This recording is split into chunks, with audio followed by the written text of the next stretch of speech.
Join me in a word of prayer. May the words of our mouths and the meditations of our hearts be acceptable in your sight, the Lord our rock and our Redeemer. Amen. So you know, every so often I'm kind of surprised at what I don't know. I know to most of you that should not be a surprise to me at all anymore. There's a whole lot of things I don't know much of anything about. But here I am talking about Bible stuff that I didn't know too much about, and that's kind of surprising because I should know something about Bible type stuff. But here's what surprised me in the reading for today. Not so much that I had no idea what this story was about. I had read the story, of course, many times. But it's how a lot of people interpret this story, and they see that this story of the two men walking to Emmaus is an awful lot like a Christian journey of faith. And I thought, oh, okay, well, I don't know. Maybe, I don't know if I had ever heard that before, or never sunk in, or nothing, or I don't know what. But suddenly it was like, okay, what kind of almost makes sense? Let's take a look at that and see how the two guys walking to Emmaus is like a Christian's journey of faith. So I started thinking about that, and I thought, well, you know, the early part of the disciples' journey would have been just like a child's faith. I mean, these are the disciples, so they would have been with Jesus right at the very beginning. They would have seen all of his miracles, and they would have listened to all of his teachings, and they would have had that simple trust that this Jesus is somebody, not only that they believed, but this Jesus is something they could actually believe in. They believed him to be the Son of God. So this is kind of like a childlike trust and faith. Children, you know that Jesus is very real, and they fully believe everything there is to believe about Jesus, that he raised Lazarus from the dead, and that he fed 5,000 with just a few loaves of bread and a couple of fish. And they believe all that stuff. They may have some questions about how it all happened, but they believe it all happened. They believe it's all true. Now, in the part of the story, for the disciples, there comes the arrest, right? And then the trial, and then the conviction, the sentence to death, and death on the cross. Imagine, I just imagine how faith-shattering that would have been for these disciples. No wonder the disciples scattered all over the place.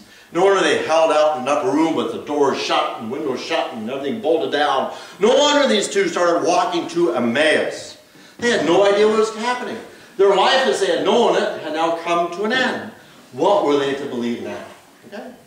And then on Sunday, these women go to the tomb. They find the stone rolled away. They're just going to go to prepare the body for its final resting. And they see these two men in dazzling clothes telling them that Jesus isn't here, that he's risen. Why are you looking for the living among the dead? Right? The two women go back to the disciples. They tell them this wonderful tale. The disciples don't believe a word of it. Right? They say it's just an idle tale. And so now these two are walking to Emmaus. Now in the Gospel of Luke, nobody has yet actually seen the risen Jesus. In other Gospels, it's a little different. But in the Gospel of Luke, nobody has seen the risen Jesus yet. These two guys don't really know anything about this. They simply know that their lives are way different than they were before. So thinking about this as kind of a faith journey of a Christian, I think it kind of works out. You know, a child has this simple, trusting faith in God. Just last week, I was giving a presentation to the Bear Cub Scouts, that's the little guys in Cub Scouts. And I had to talk about faith and church and all that kind of stuff. And it was really easy to do. Especially last Monday, because we had just had Easter, and we just had the Easter challenges. So I said, as Christians, what we do is we believe God above everything else, and we love our neighbor as we love ourselves. So I said, we have these Easter challenges, so I talked about all the 10 challenges, and that's part of our response as Christians. This is how we love our neighbor as we love ourselves. That part was really, really simple. It was really cool to do that. And then I noticed I had to talk about prayer for a while. So it was on my little list of things I had to do. So I talked about prayer. And they got it for a while. They said, oh yeah, we should pray for people who are sick. And we should pray for everybody that they have food to eat. And I said, well, what else would you like to, if you're just talking to God, what else would you like to ask God for? What else would you like to pray to God for? And that got them going. They said, oh wow, it'd be really cool to like to have a mansion. Yeah, a mansion. We'd like to have a mansion. And we want it to be made out of candy. Yeah, we want a mansion made out of candy. And in the garage, we want a motorcycle, and we want a brand new Ford Mustang, and we want flat screen TVs in every single room of this mansion made out of candy. So I just thought, this is awesome. This is like perfect.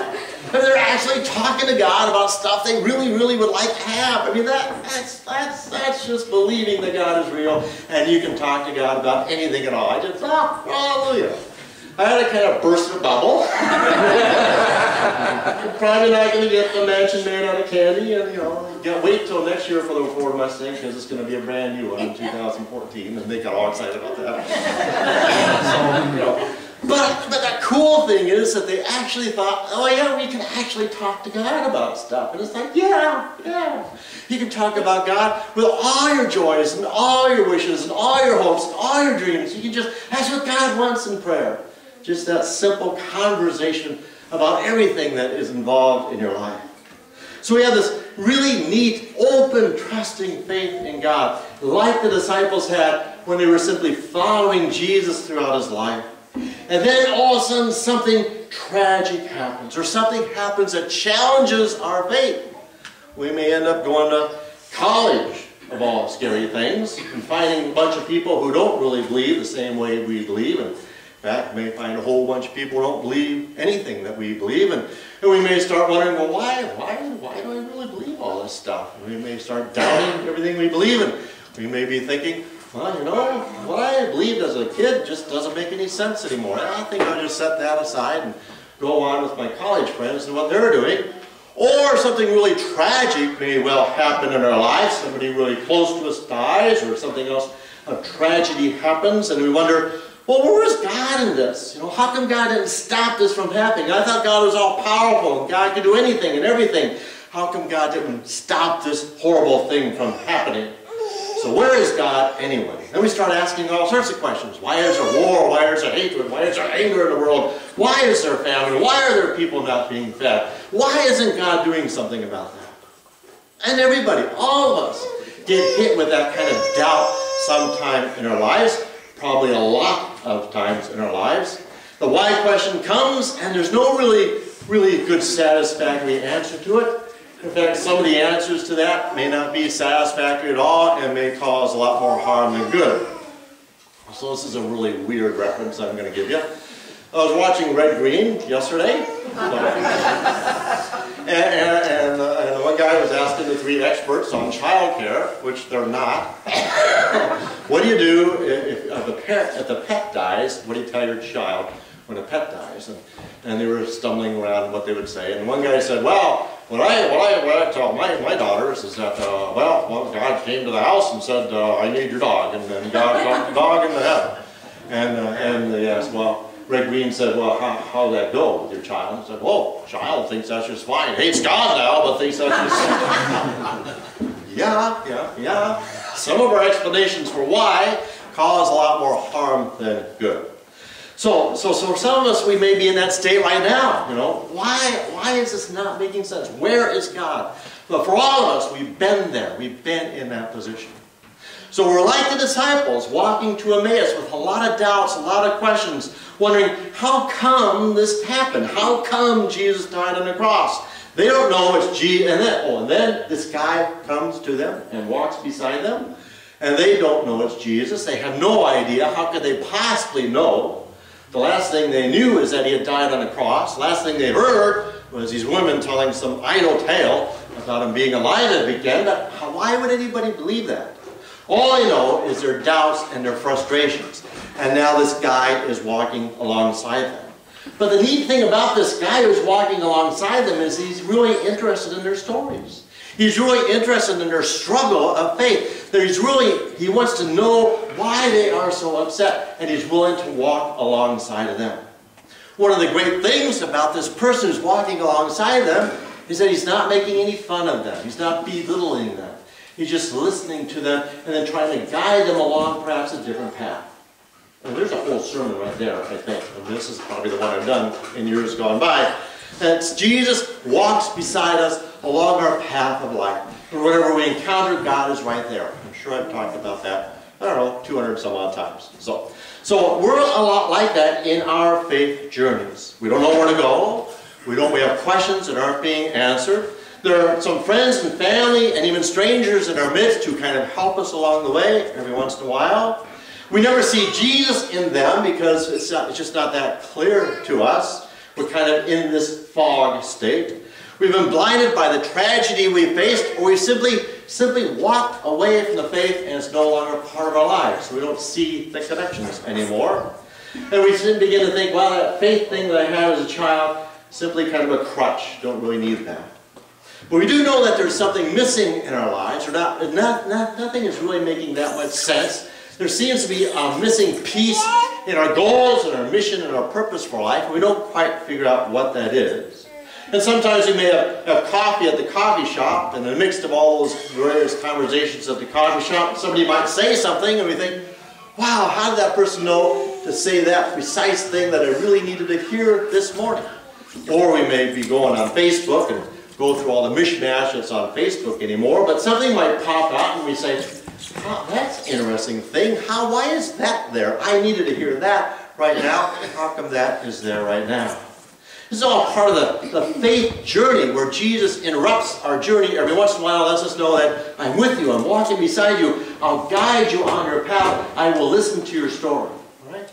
Now sometimes this struggle that we have with our faith may take just a few weeks, and we get over it, and we move on with our connection with Christ. Sometimes the struggle with God may last for years and years and years. And at some time in our life, we simply stop walking. We simply stop walking. We stop trying to figure it all out on our own. We say, give up. Can't figure it out anymore. Not going to worry about it anymore. I'm going to stop walking. And that's what the disciples did. They stopped walking. They came to the place that they thought was their destination. They had given to the stranger everything they had. They were in love with the stranger because he listened to everything they had, and the stranger was guiding them along the way, but they had no idea who he was. So they stopped walking. They had come to their destination. And they liked the stranger so much, they said, don't keep going, come on in. We're going to eat, we're going to settle down for the night, come on in, share a meal with us. And the stranger does, right? And they break the bread, they bless the bread, they break it, and he gives it to them. And they realize in an instant, because they've now stopped their walking, that they are seeing Jesus Christ. And that Jesus Christ is alive, and that Jesus Christ is risen. And suddenly their eyes are open. Wow, this is Christ. And in that instant, he's gone. But that's perfectly okay. That's perfectly okay. Because now they know that all through their faith journey, all through their doubts and struggles in life, God has been right there all along the way. And they now see the love of God throughout their lives. So they think they're destination, they think they're done, right? They think they were at their done in their destination, but they're not. The disciples get up, and where they go? They go back to Jerusalem to tell the other disciples, guess what we saw? Guess who we saw? We saw the risen Christ. He really is alive. Their journey was not ended at all. Our faith journey could well be just like those disciples. All full of doubts and questions and struggles for a long, long, long time. But along the journey, there's been these little insights, these little helpers along the way that have kind of guided us along our path of life. We've never quite known exactly where they were coming from, but at the end, when we give it all up, we say, it was God all along the way who is guiding us and showing us another path to go. It's precisely when we quit walking, when we think we're at our destination, we say, I'm giving up. I can't do it anymore. And that's exactly when God says, I'm here, you know. And I've been with you throughout the entire journey. I've been with you every single step of the way. I've been listening to you. I've been hearing your struggles, and I've been there to help you. Every once in a while, I've said things to you. You didn't know it was me, but I was there. I was there all the time. Know this to be true. When you finally stop, when you finally give up the power, when you finally give up the fact that you're in control, you find out who is really in control. That faith journey happens to an awful lot of Christians. And it may happen time and time and time again for a number of Christians. After years of struggle or months of struggle, suddenly you realize God really is in control. Suddenly you realize God really has always been present in your life. And you learn once again what you already knew as a child. That you can simply believe and trust in God and give to God all of your wishes, all of your sorrows, everything you can do. You can just give it over to God. So these two disciples on their way to Emmaus, they do indeed follow the faith journey of an awful lot of Christians. From that simple faith trusting in God, to that struggle to make sense of their faith and their relationship with God, to that final acceptance that God really is a part of their lives, that God really says, you're my child, I love you, and I'm pleased with you. That's the good news. And I could end right now. I'd like to just stop and say, oh, I'm into that, and sit down right now, because that's the end. Like, I gotta keep going. You know, I just gotta keep going. Because I think there's an awful lot of people on that road to Emmaus. There are a lot of people on that road struggling to make sense of maybe a recent loss. Or struggling to make sense of a loss that happened years and years ago. There are an awful lot of people on that road to Emmaus who aren't struggling at all. Their lives are doing pretty well. They're doing okay. They've charted out a course for themselves, and everything is going pretty much okay. And so they see no real purpose, no real reason for any of this faith stuff that Christians have. They just know what they see. And they see a life that is pretty decent. So an awful lot of people on the road to Emmaus who simply think that all this talk about a risen Christ is really just an idle tale. Now I'm supposed to have an answer for that, aren't I? You know, I'm supposed to have a 10-point project or a 10-point program that will lead people back to Christ. I wish I had that, okay? I don't have that, you know. But ask Judy, one comes in the mail every other week. Here's your evangelism thing for the next year. This program will work. Well, it's just a program. It's not going to work. Oh, sorry.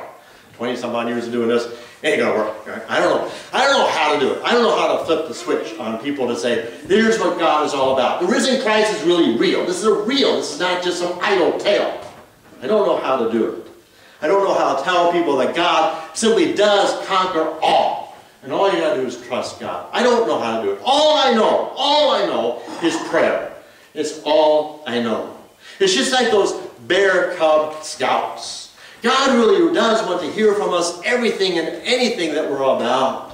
There will never be mansions of candy that God will ever give us. But as we walk this journey of life, and as we walk this journey of faith, well, God is always walking beside us along our journey. Whether we know it or not, whether we believe it or not, God is there. All right? So, I'm kind of lost here. Like what I say. So I remember, okay, so during Lent we did this whole thing on Lord's Prayer. And the amazing thing is what happened on Good Friday, because it's like, wow, this whole Lord's Prayer, you know, the disciples say, Jesus, teach us how to pray, so Jesus teaches us this Lord's Prayer thing.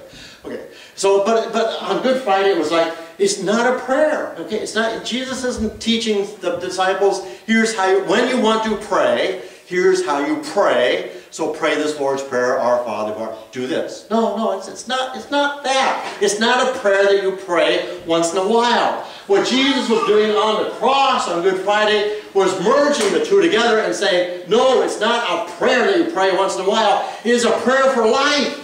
What Jesus is giving the disciples is, you need to live in a state of constant prayer. You need to live within and without prayer. Okay? Prayer is just essential to your life. When Jesus says, our Father who art in heaven, is our Father. That's the relationship we have with God. It's that a parent and child, we are related to God. God says, I love you, like a parent loves a child. We say, forgive us our trespasses. We're saying, Jesus, help us out in this every single day. We live in a constant state of prayer. That somehow is the answer to the road to Emmaus. I can't quite figure out how it goes. But if you're living in a constant state of prayer, you see it, right? You see that God is with you every single step of the way. And even in the midst of your struggles, right?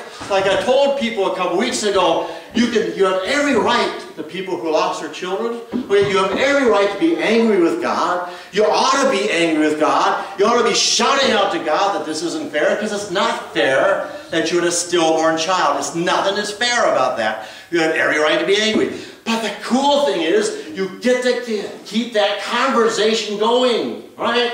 God knows it's not fair. Jesus sheds tears at your loss and your sorrow, and Jesus walks beside you on that road to Emmaus.